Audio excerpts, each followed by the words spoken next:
Back to the Care 11 barn. We're having a lot of fun in here, learning a lot of things. Today is Health Day here in the Care 11 barn, and we're introducing you to resources, groups that are doing their thing in the community to help keep us all healthier. And I have Laura Dizzen here with me from Shout Out Loud. Thank you so much for joining us here in the Care 11 barn. Okay, so tell me a little bit about Shout Out Loud. What do you all do?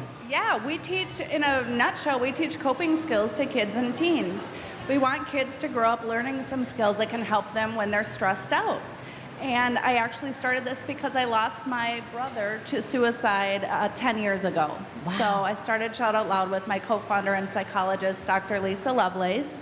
And we just want people to see that there are resources out there that can help them, that there are coping skills that they can use in their everyday life, and also that suicide doesn't always have warning signs.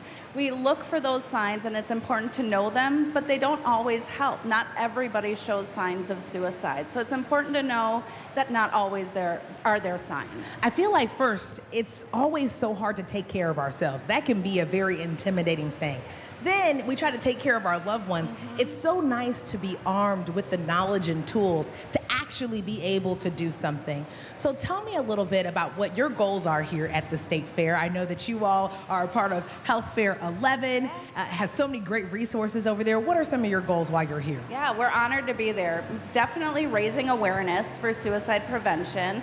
And again, letting people know that there aren't always signs, that prevention is the biggest way to stop suicide in our country. And I think that we're also just teaching some coping skills. We have these awesome fans we'll be giving away. Oh, and you picked the perfect day. This is the perfect day for fans. Yes, Totally. yes, awesome. We have a coloring activity as coloring is a coping skill in itself. So it's kind of a fun way to cool people off. We call them our cooling canvases on a stick. Wow.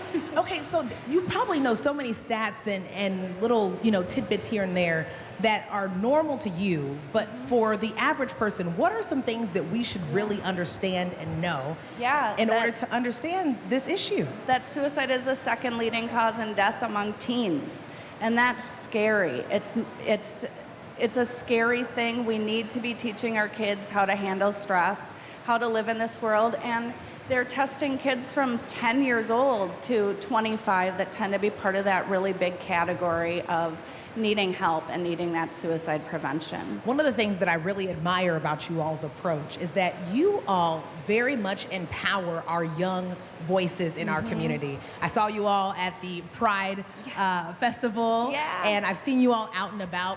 What has been your champion moment thus far? What's the thing that happened that you were like, wow, that just changed me? Yeah, I think it's hearing everybody's stories. At Pride, for instance, we had somebody come up to our booth that left their bracelet on that they had gotten the year before and hadn't taken it off, the suicide prevention bracelet. And so that just meant a lot. It shows that people are paying attention, and we want you to shout out loud and ask for help when you need it. What is your call to action to all the lovely folks here and those who are watching? Yeah, it's to ask for help. Shout out loud, ask for help when you need it. There are so many resources in Minnesota that can help, and it doesn't always have to be just therapy.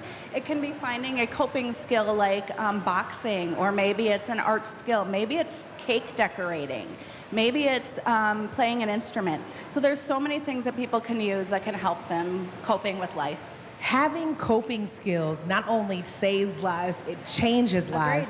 Because adulting is stressful, right? Yeah, and especially with our kids out there, they have so much that they're going forth. Is there any coping skills that you've learned for yourself that have made a very big difference? You know, my favorite coping skill, which is silly, but is getting my ears underwater.